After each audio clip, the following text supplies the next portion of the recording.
So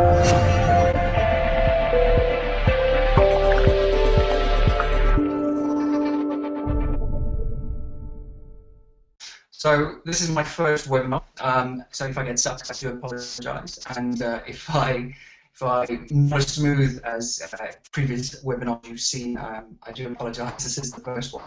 So we're doing one of three. Today we'll be covering Associate Profitability Calculator, and then I'll be touching on two other subjects which I will cover in the next two webinars. Because the Associate Profitability is just the first step in finding out what your associate is running at. Then the next steps are how you're going to improve them and take them on this journey. So first of all, hopefully you can all see my screen. If you've got any messages, any questions, please type them in your question box. I'll try and get to as many of them as possible. The numbers seem to be going up, the attendee list. So John will get those numbers, and at the end, hopefully I can answer your questions. If I can't answer them, please, I will come back to you and drop you an email. So just to show you the Associate Profitability Calculator, well, to apologise, we'll start with my background. For those of you who don't know me, my name is Karl. I started in dentistry back in 2001 as a dental nurse. I worked up to a manager level and then started working for the corporates. At the most, I was looking after 18 practices for ADP and then over to H.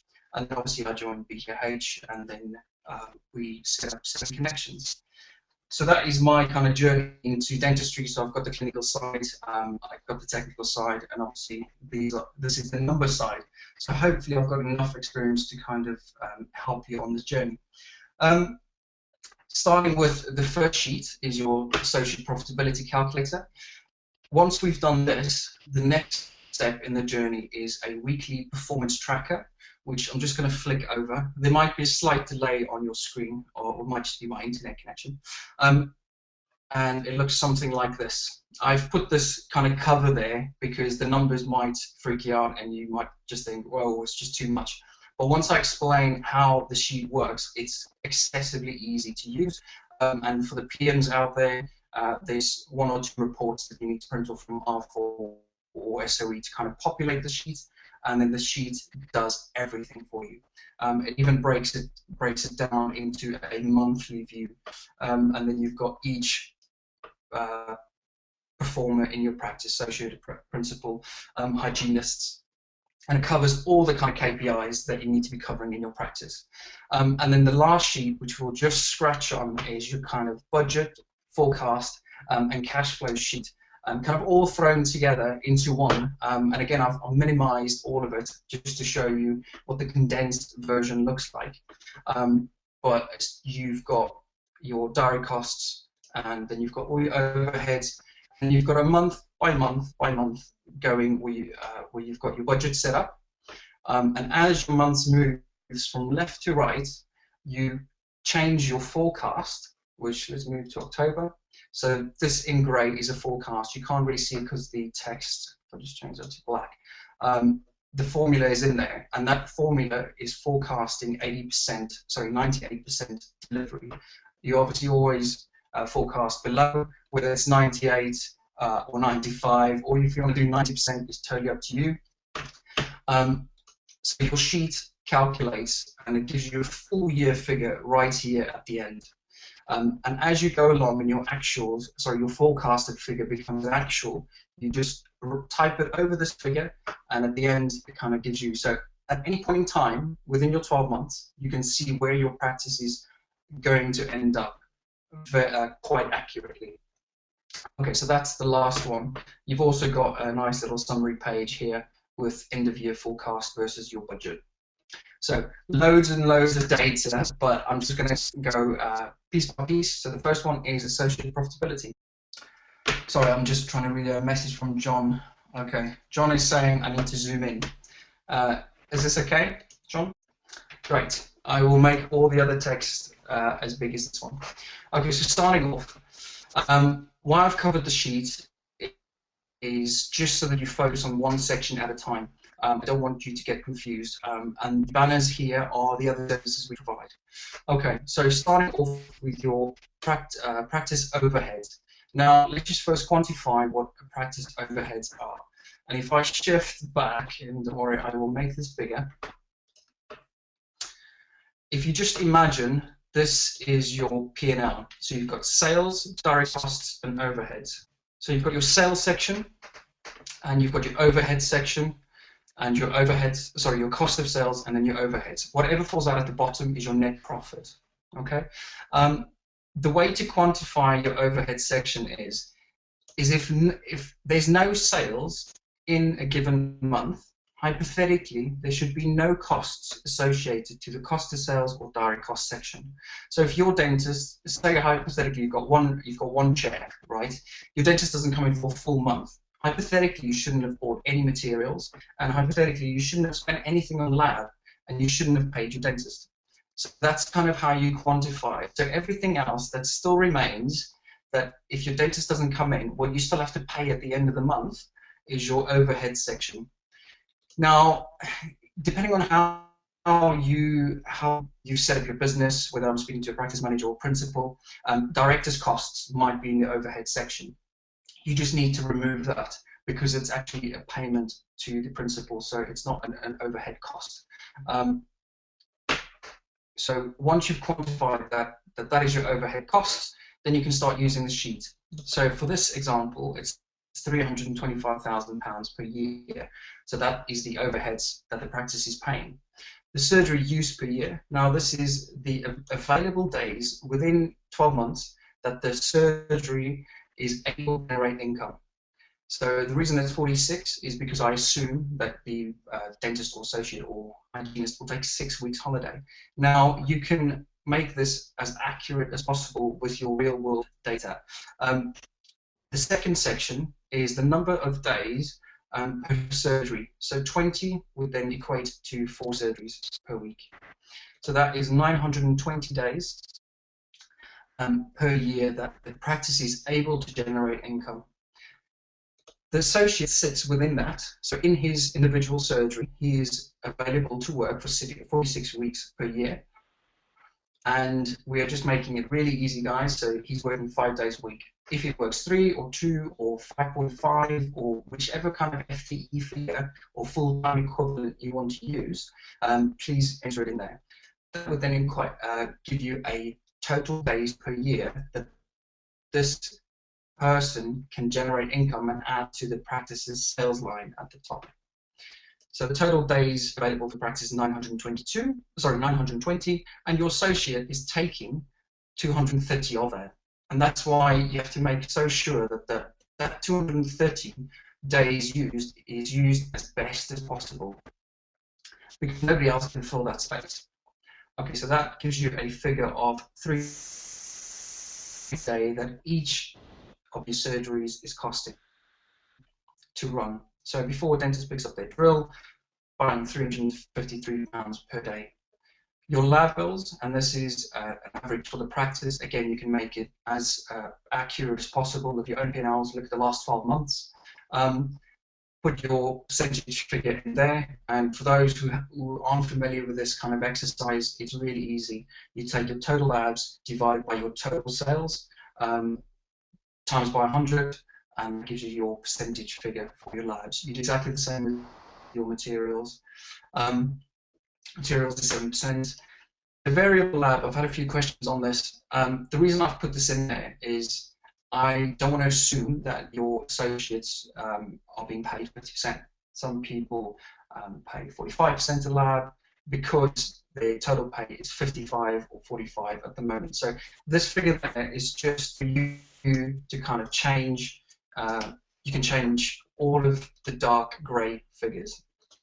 This sheet is here for you to play around and manipulate the figures so that you can see, so you can fit it to your practice. Just change it back to 50. Okay. So before I move this little sheet back, just to reiterate, Discovery Day, Mastermind, and 20. Those are 7connections other products, and your entry level costs as little as £500 a day.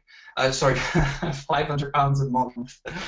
And for that, you get all of these kind of tools, all this support, and it's practice specific. So it's your data, and it's a kind of journey we work with you. If you don't want a monthly fee and you want Chris to kind of come in and give your business a once over, we call it a discovery day. That's £2,000 a month, £2,000 for the day. Do apologise, my nerves is getting to me. Okay, so let's just delete this. Moving on to your associate daily rate. Now, this section should be viewed as currently, this is what they are being paid, and that's why there's no sliding scale here. So, associate daily rate, and this is an average for, I would always say, as much data as possible, so the last 12 months, because that takes into account seasonal variations, holidays, all that kind of thing. So on average, this person in particular grosses £870 per day, which equates to £200,000 a year. On average, that is £16,000 a month. The lab fee is £2,000 a month. That £2,000 is taken from 13% lab. So on average, whatever the dentist grosses, on average, his lab bill is always 13%. So that gives you the 2,100. The dentist, so the lab bill is on average 13% of his gross is lab bill, but of that 13%, he only pays 50%. So that equates to $13,000 a year. You currently pay him at 50%, and again, this is a figure that you can change. So you can really play around with these figures. If you don't want to move to a sliding scale, you can actually insert here different figures or 40%, and kind of throws out all the information at the bottom. So it's a very useful sheet. Okay, so if you stick to 50%, that means that the associate's income is $7,200 per year. Their pay is $87,000. So that's costing the practice. So 200K, the associate brings into the top line. But you then deduct $87,000 for his fees, and what's remained is the practice still needs to pay the other 50% of the lab bill. They also need to pay the dental materials, which is the 14K generated from the 7% figure, and the total overhead costs. And it's really easy. It's just this figure times the total days available in a year. So that brings you to this figure, which equates to, so it's the dentist brings in, or the performer brings in 200K a year. After all of these deductions, there's only £4,700 that he's adding to the bottom line, which is really awful. To break it down per day, it's £20 a day. So if you think if they are sick a day or their nurse cancelled and you have to cancel their book, that it soon eats into that £4,000. So that this figure here is profit versus sales. So it's just your total income divided by your sales. So on average, the dentist or principal brings in 2.4% profit. So if we move to the last section, and I'll get rid of this here. Okay, so if the dentist, and this is not a place where you want to be, but this is worst case scenario. So if the dentist stays on exactly £870 per day, you move him onto a sliding scale. Now, it has a huge kind of result here at the bottom. So instead of adding £5,000 to the bottom line, he's adding 30,000. But he's taking obviously a massive hit in his pay. That's why. So worst case scenario, if it generates exactly the same kind of money, you immediately added another 20K onto your bottom line. But this is not how you make more money. It's not about cutting the costs. It's about generating more income. So what you want to do is, first of all, show the associate, listen, this is how much money you're adding to the practice. This is where you need to be, but you're not going to get there by yourself. So these are the kind of things we are going to do in a journey of week-to-week feedback. upskilling you, giving you the support, changing the nurse if it needs changing, because that's an example that's been many times. Changing the nurse has a huge impact on the associate's income or generation. So worst case scenario, £870. And then you can play with this figure. So even if they increase it to say £950 a day, so a couple of crowns more, it has a huge impact on the bottom line. Just to run through these figures here, so everything in grey, just to so this figure here, you can change to whatever kind of sliding scale or gap you want to have. And just to bear in mind that this is on an associate working 5 days. If an associate works 2 or 3 or 4 days, you just need to prorata this section. The percentages you can change as well. But I've had it in the past where people have heard of the sliding scale, and what they've done is they started the associate at 40%, then 45, and then 50, and then 55. So it's, and at that stage, every month they're questioning and saying, listen, why are we paying this person 55%, but in the past we used to pay them 50? So, and it's because they don't use a step version of this. So what the step version means is from £0 to £10,000, you pay them at 40%. Anything over that, they then go into the next bracket, but you only pay them 45% of the earnings of 10,000 to 15,000, not from 0 to 15. And that's how people have kind of misunderstood the sliding scale section. Okay, now you've kind of been on this journey. Now you need to track it weekly. So if I just move to the next sheet, and John, please tell me if it's not big enough. Okay, so if you look at the tabs at the bottom, I probably don't know if you can see that, but you've got a monthly reporting, and this kind of gives you a snapshot of the total sheet, and then you've got each sheet for the individual performers, which goes all the way to an hygienist. So we start with the principal sheet, and I'll just show you the sections or KPIs that it covers. So it's got your total growth for the year or targets, and that kind of ties in with the budget sheet. So in essence, you should first work out what your budget is for the year. That figure then goes in here, and if you see, I click there, and the figure is divided by 46, because we are assuming that the person is going to work for 46 weeks of the year. Then you move to each week, and the KPIs that this covers is the actual for that week. It's the private target, it's the variance, which is obviously the variance between those two. The private to date, the private target to date, the variance of those two. Then you've got your hourly rate, and then you've got your average daily gross.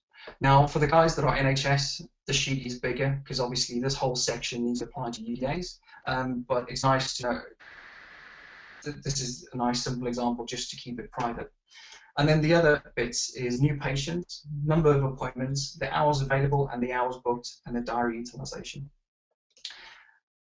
And the nice thing is, the only sections a PM needs to fill out is this one, private actual, and then those four. And whichever way you want to work it, get your receptionist to fill it out, all it is data entry. And the reason you might question why have I put available and booked, where R4 and SOE gives you, because people just look at this and don't actually see that SOE or R4 has got an incorrect figure for the hours available and hours booked for the particular day. And when people actually put this in manually, they can see hours they only worked for 20, but it's because nobody closed their book down. So it's giving a false figure. So that's the reason why this is in. The rest of the sheet calculates everything for you. So if you want to see what a dentist, what a performer has done so far, you go to the last entry, you've got their sales, and then you go to this figure here, which is sorry, I should have made that. To date, they've earned 277,000.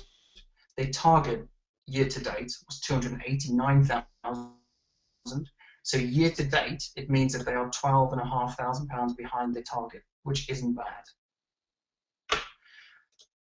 For that particular week in question, they were running at £358 an hour, and their daily gross was 2,683. And also you can see that this is a principal. Their figures are obviously always better. Number of new patients, no patients for that week, but they had 56 appointments.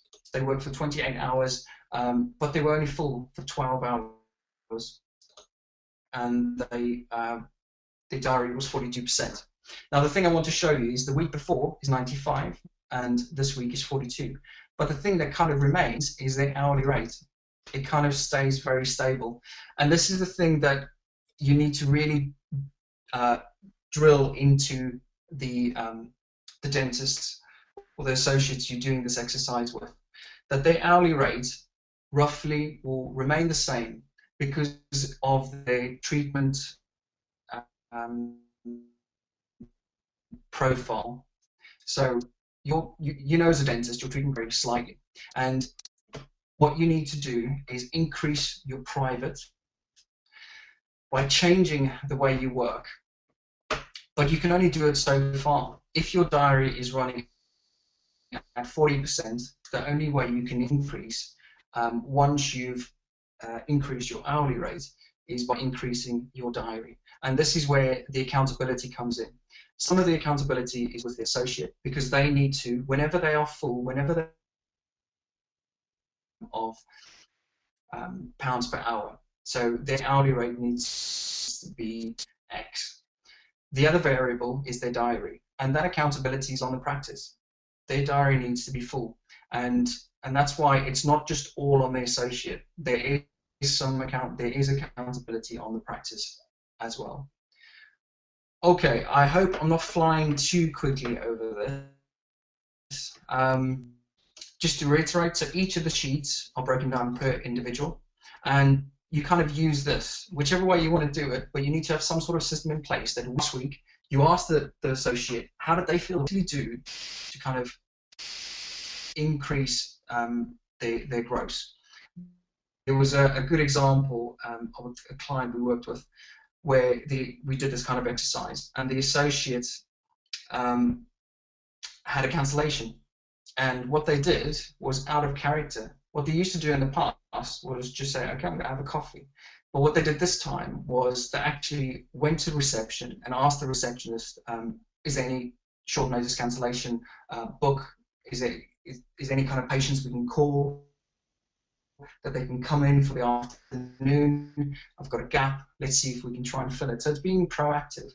And that's what I'm trying to get down to. It's motivation. Moving to, sorry, John has just said I need to start again with this sheet. John, can you just give me some more information?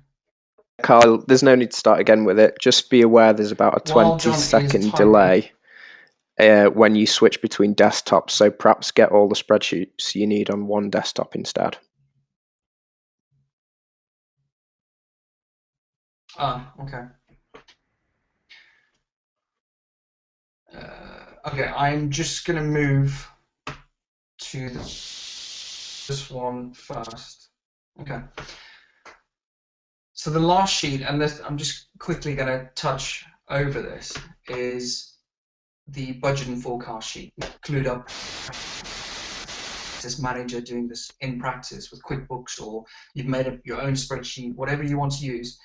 It is so important that you, and obviously your performance figures would come in here, because your budget would kind of tie into your performance sheet that you've set up. So just to give you a run through, you've got your sales, and this is this kind of section is open to whatever you want, whatever is applicable to your practice. Then you've got your direct costs, and then your overhead section. And at the bottom, you've got what falls out. which is the net profit, the most important thing in the business. It's why you are in business. Sorry, Karl, it seems to have stuck so on at the the beginning of the practice year, summary sheet. We're still stuck on the practice summary sheet. It seems to How stall about for now? about 20-30 seconds when you switch between desktops. Okay. Should we open up for questions? Yep, Karl, I'll just read the questions out to you and you can repeat them if that's okay. First question from Jane is, how do you enter capitation scheme payments? Good question. Okay, so if we just flick, and I do apologize if this doesn't catch up. Can you repeat One the thing I question? didn't cover is capitation question. How do I include capitation? And does Jane, is that NHS capitation? Okay, I'll probably not get an answer from Jane, but there's two ways. Den plan payments, or whichever payment scheme you have, sits outside of the dentist or performer's account in your total calculation. So on this sheet, all I've done is just separated private and den plan. Now, you can insert whatever payment in here, like your capitation payments. If you're in Scotland, you get a payment per month. But in total, it still adds to what the performer brings to the practice in sales and how much profit they're generating per year. So yes, please include it in your total gross figure. One thing to bear in mind is when you have this conversation is that figure, so den plan or your capitation figure, grows excessively slowly. So a dentist, by saying I'm going to grow that, is never going to hit the mark. The only way they can increase or hit their daily gross quicker is by improving your private gross. I hope that answers your question, Jane. On the spreadsheet given from the website, there's only one sheet. Are other sheets available on the Excel document? What other sheets would you like? Because this sheet here, all I've done is just add it in. And what I can do is I can send out a unlocked copy to you, so you can see all the formula in there. So all you need to do is just add that figure in. I hope everybody's been okay with the weather. Up here in Sheffield, there's not really been anything to talk about. But I know some friends down south that had quite a lot of wind. Karl, there's a question here from Arik. He says, "Can you say again about the overheads, please, from the first spreadsheet?" Yeah, sure. Arik, I do apologise if the sheet takes a bit longer to load. But if you imagine a P&L or any kind of financial sheet that you've seen before, there's 3 sections. That's it. So you've got your sales, what your sales is costing you, and then the overhead section. And then whatever falls out at the bottom is your net profit. And so to break it down in the most simplest terms, it's a kind of filter. So at the top, you've got all your sales, and everybody knows that the dentist is taking up your chair. They need to make use of that 230 days to the best of their ability. So the sales that they are bringing in at the top level is as much as possible. So you then pay them out of their sales, which falls into your direct costs. John, is my screen up yet? You need to zoom in. We're still on sliding scale profitability calculator. I do apologize, guys. Okay, so once you've earned your sales, so your sales comes in right at the top. The next level down is you need to pay the people who generated these costs. So that is your direct costs or cost of sales, whichever you want to call it. Some accountants call it direct costs, but in the corporate world of dentistry, it's always cost of sales. And it's the easiest way to understand it. It's how much your sales cost to generate. So whatever falls out after that is your static overheads, which basically means if your dentist didn't come in for a full month, have to buy any materials, and hypothetically you will not have to pay any lab bills, but you still have to pay your nurse, your receptionist, your manager. You still have to pay for postage, You still have to pay for your computers, for your renting, for your electricity, water, lights, all that kind of stuff. So that is your overheads. So the easiest way to explain it is, if your dentist doesn't come in, or the people who earn the money, whatever you still have to pay at the end of the month, that falls under your overheads section. Next question, John. Yeah, one sec. Just to let everybody know, while John's typing, the next question is, you will all receive a link to this webinar, which you can watch at your own leisure and probably fast forward all the boring bits. Okay, question from Lorraine. Associate profitability. It was brought up by our dentist that continuing care and capitation is not included in the figures they bring in. It's like I said before, if it's any costs associated, any sales associated to that performer needs to be included in the calculation, because it's income that they are producing. Now, when you have the it's a kind of different conversation. As a whole, they bring X amount to the practice, which is including their capitation fees. But if their average gross is still too low, that's the second conversation you need to have with them. But to answer your question, yes, you need to include the capitation fees, because as a whole, that is still income to the practice. Yeah, Carl, if you just reiterate to everybody that they'll get next a copy of all of the spreadsheets that you've run through today. I'll send them a copy with the recording tomorrow. Okay. Yes, you will get a copy of the, we're not going to send the budget and forecast, and we won't be sending the operations report, because that's kind of what we tie into with our other products, but definitely the associate profitability. But have a look at the webinar again, and just waiting for some more questions. And thank you very much. There was over 40 people on this course so far. So thank you for your support. Okay, so another question came in. So the question is, on the first document, which is the practice associate profitability calculator, the question is, why have I got 20 days per week? Now, the 20 days per week is related to your number of surgeries.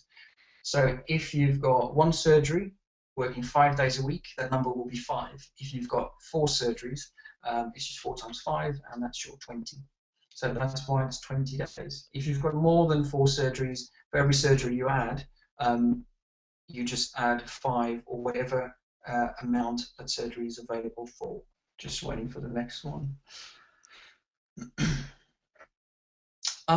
And before the next webinar, if you've got any kind of questions or any kind of topics you would like me to cover in the webinar, you can obviously see that a lot of the stuff is operational and performance-based. So if you've got any questions or scenarios around that, or how I will come up with a solution for you, then please drop me a line and we can actually include it, because I know myself, when I was a practice manager before joining or being in the kind of corporate world, you're very alone, and you only have your principal to talk to, and you go on the rare course, but you don't have a kind of community that come together and share knowledge. And hopefully this can be a platform, because as a good friend once said, sharing is caring. Right, next question from Jane. What would you say is an ideal percentage for a hygienist to be making for the practice? Jane, on average, the hygienists obviously earn less compared to what a dentist would be. So if you overlay that to the practice costs, it's obviously going to be less. But I would say between probably 8 to 15%, depending on what your surgery costs are. And surgery costs vary greatly between practices, because some are newly set up, they've got big loans on there that they need to pay, whereas other practices are long existing practices and the operating costs are a lot lower. But as a hygienist, your hourly rate should be at least £120 an hour. Question from Mo: why are hygienists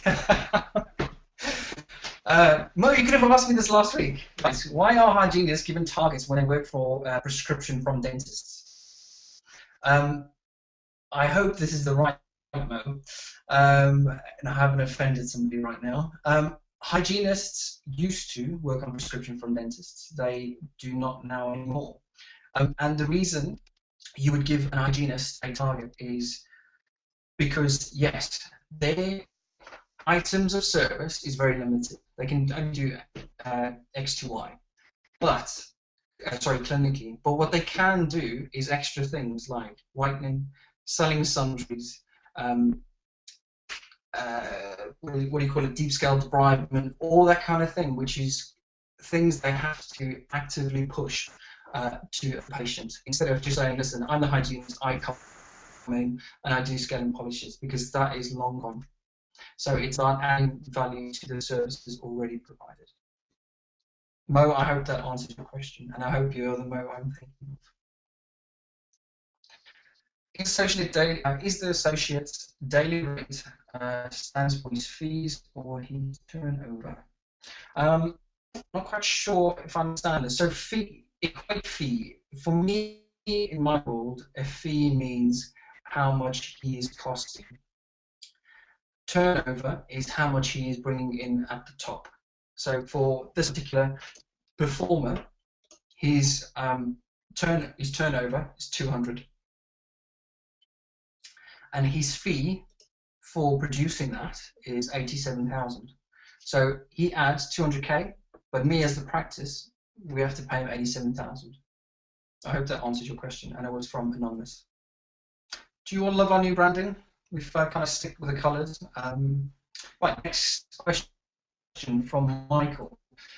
Which of the dental software packages is best for reporting of financial information? Very, very good question, and I'm going to give you my total honest answer. It's preference. When I was working for ADP, we used SOE, and we seemed to get a lot of data from there.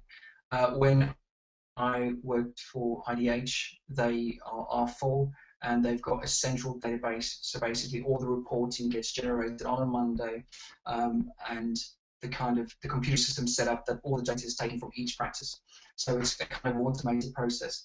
At that stage, when ADP merged with IDH, obviously they were saying that R4 was the better system to use. Now, for me, working on my level and information I needed, it was SOE I found easiest. But listen, they're both exactly the same. The terminology sometimes are different, like practice occupancy or diary utilization. The way I explain it is they both do exactly the same thing. The buttons are just in different places. So whichever system you want to use, it's fine. The more important thing is what you do with that data, because a lot of people collect data, but they don't actually action it. Thanks for that question, Michael. Next question from Sarah, Elaine, and Julia. I like the 3 questions. This is all in one. What is the national average hourly rate for dentists? I will tell you what it was in corporate. So corporates, an average NHS dentist was running at, if you were a good NHS dentist that did a fair amount of private, you were doing £200 an hour. If you move over to the private sector, you would start at £180 an hour minimum for private dentist, and obviously when you start doing implants and all that kind of thing, it goes up to the £300–400 mark. But £180 is the bare minimum, I would say, for a private dentist to be earning. Will enjoy this, and if you kind of want to know more, this is just a kind of tip of the iceberg stuff that we do. We cover marketing, the whole practice as development, and the 3 things we do is a discovery day. So that's £2,000, and Chris comes out for the day, spends with you, and you've kind of, it goes through the business head to toe and tells you what's wrong, and it's up to you when you then sign up to your monthly clients, and you can either move towards Mastermind or our 20 group, which is £2,000 a month. Just waiting for some more questions. Okay, the question. I could use help with a spreadsheet template and personalizing them. Would I need to start with a discovery day? Yes, well, I say yes. You can, the easiest way for you to kind of, because like I said before, you can collect the data, but it's what you do with it that is really important. And all these tools, I can give it to you, but I can tell you now that you're probably going to use it, it's going to confuse you, or you're going to think it's not worth it, and you're not going to use it again. But the value in this is so much. So what I would say is, depending on how much you want to spend, a mastermind is your entry level, so that's £500. And that is a monthly payment. And you kind of meet up in a group, you meet with other dentists, and listen, this is for the associate, so this is for the principals. You meet up with other principals, and it's collective learning. But you also get all this kind of back work, spreadsheet work, and the analysis section, which is the most important. A discovery day, yes, you will get these things, but it will be a snapshot, and it will be, listen, do this, do this, do this, and basically get on with it. And so that's why I think Discovery Day, if you want to see the kind of full spectrum of your business, go for Discovery Day. You find out exactly what all the kind of problems are and the potential in your business, and then sign up for something like the Mastermind or the 20, where it's a journey, and it's about getting your business to the potential that is really there. Just to reiterate, the Disco Day, or Discovery Day as we call it, the Discovery Day, so it's a one-off fee for 2,000, and it's a day visit by Chris. He will then go through your business, but you will then get 3 months support afterwards, and that is digital support or via phone. Just waiting for some more questions. Question: how can a corporate NHS earn £200 an hour and a private?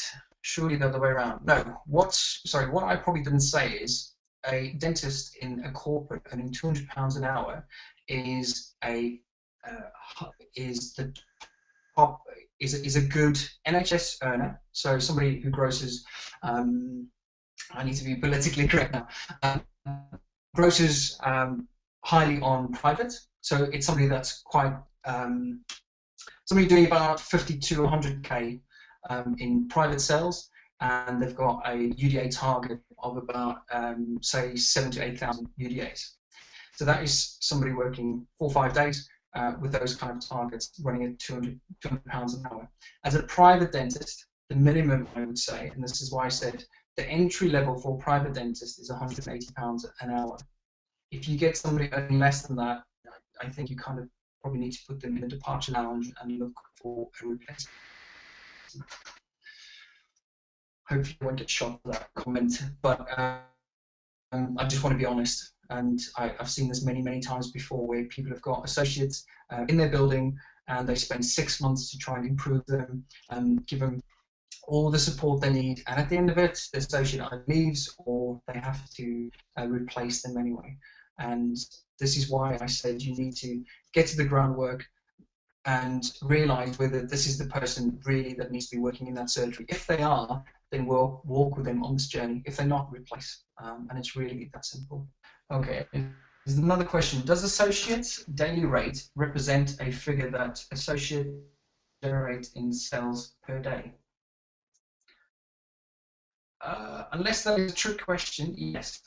So your daily rate is just the amount of sales on average that a associate produces on average. It's that simple. It's just number of days worked divided by the total gross. Just one more thing. So your average daily gross is your total gross for X amount of time, for X amount of days divided by those days. That will give you an average gross for that day. But remember I said about accountability. So the first accountability is on the dentist. So in those days' work, they generated X, which is partly down to their treatment profile and the way they treat patients. The other section is where you need to look is the diary utilization. So for all of those days that they worked, and they were only booked for 60 to 70% of the time, you can do a quick fact packet calculation and apply a common rule and say that if we increase your patients and we assume that you're going to work exactly the same as what you are now, so no improvement, your sales would increase by just increasing the number of patients you're seeing. So So getting your diary healthier would immediately increase your gross. Okay, next question. Where are the discovery? A good question. Discovery days are held in your practice. So in essence, you would book a discovery day to whichever day you want, and you would send Chris your financial figures, and then when he comes to the practice, he would be prepared, and then he has a practice walkthrough, talks to you, talks to your staff, and then he goes down into the nitty-gritty, goes through the kind of problem areas he sees, and also the potential that lies within your practice. So yes, it is in your practice. Hopefully all of you saw the Halloween video we did. It was quite fun. So hopefully it's a different way of marketing a product, and if you liked it, please let us know, because we'll do more things like that. The last thing you want to see is just somebody promoting something again, and it's just in a really boring format. So we're trying to be different, we're trying to get ahead of the game, and coming up with solutions like this. So if you like it, please let us know. Next question. If your associate earns a daily rate that allows the practice to earn the 20% profit it requires, does it matter if that may equate to £150 per hour instead of the recommended 180? No, it doesn't really matter. The biggest thing that matters is what, like I said before, is what falls out at the bottom. The rate is lower, but your overhead is less because it's a well-established practice, the loans are paid off, the running costs are very, very low, then obviously you wouldn't need such a high hourly rate to add to the top. And if 20% falls at the bottom, bloody hell, good. Just again, I'm trying to be as broad and standard as possible. So if your practice has got any kind of quirks and that kind of thing, please take it into account. There are exceptions to the rule. Okay, question is contribution to general overheads, same for all associates. Yes, I would say, because that is the total cost. If we just go here, hopefully you can see the screen. So this figure here, and if I click into the calculations, you can see that that figure is generated by the number of days worked times by what it costs. So that figure is associated to each individual associate.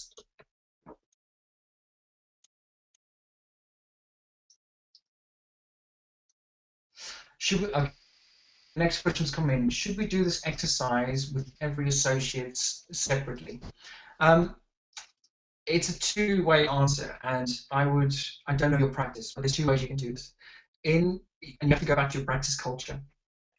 In all, I would always do it together because they're all on exactly the same sheet, and that performance sheet I showed you, everybody's on that sheet, so everybody can see what the other person's doing. And it does two things. It kind of puts somebody off balance, and it creates a competition environment. And it's good. But if you've got a practice where people are really private about anything, they don't want anybody to know anything, and it will really upset the apple cart, obviously do it in private. But the reason I would do it openly is because all the associates are under the same terms, and that's why you would do it openly. Next question, what is the minimum profit sales figure that one should aim for an associate and a hygienist? It's totally up to you, but I would say as a rule of thumb between 15 and 20% as the minimum.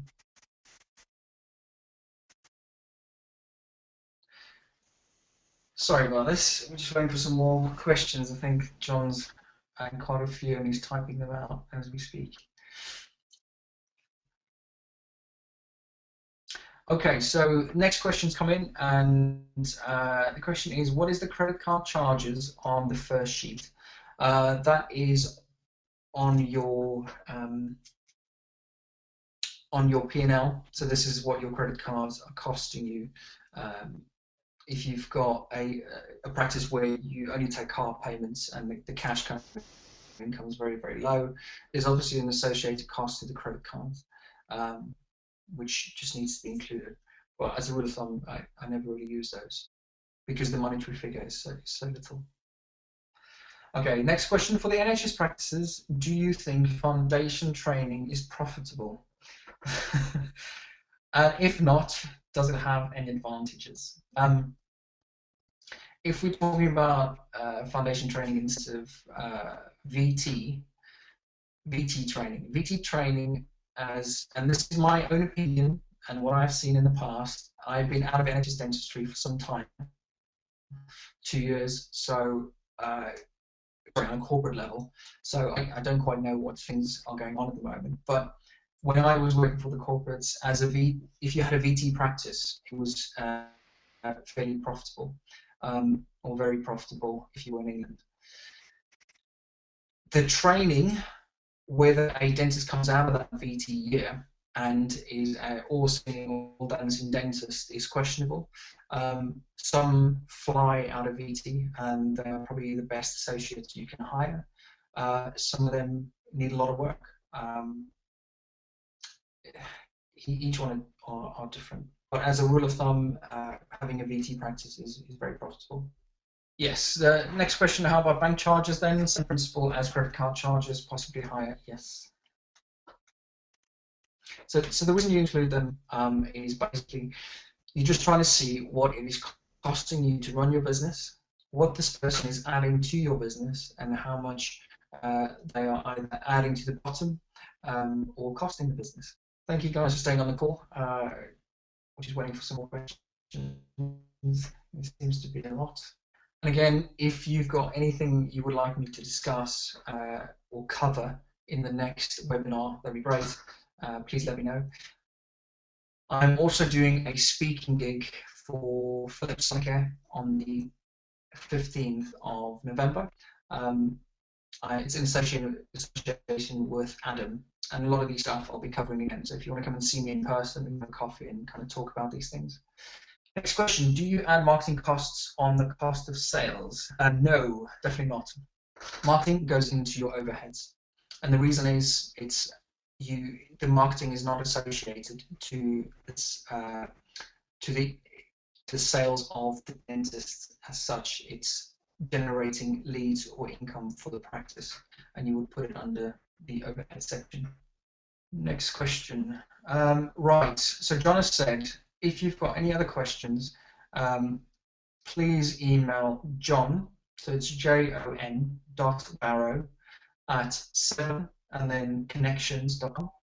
So the date for the next webinar is the 19th, I think. John's going to confirm now. 19th of November, and it will be the same time. And please, if you've got anything else you want me to discuss, doesn't matter how small it is, we will try and do it. And remember, it's a collective group. We're trying to share knowledge. So if there's anything that I haven't covered or anything that I've missed, please let me know. We'll cover it next time.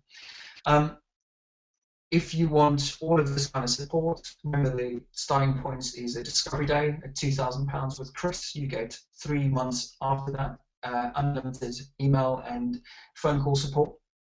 Mastermind is a monthly payment of £500, so it's really affordable for those practices that are kind of tight on budget. But you get all of this, and then you've got your 20, which is a monthly meeting. The practice managers go with as well, and you've got a full day of practice managers meeting and a full day of principals, and that is at £2,000. Listen, guys, thank you very much. You've made my first webinar fairly easy, hopefully, and I haven't kind of gone through things too quickly. So wishing you well, and have a great Halloween, and see you in November. Take care.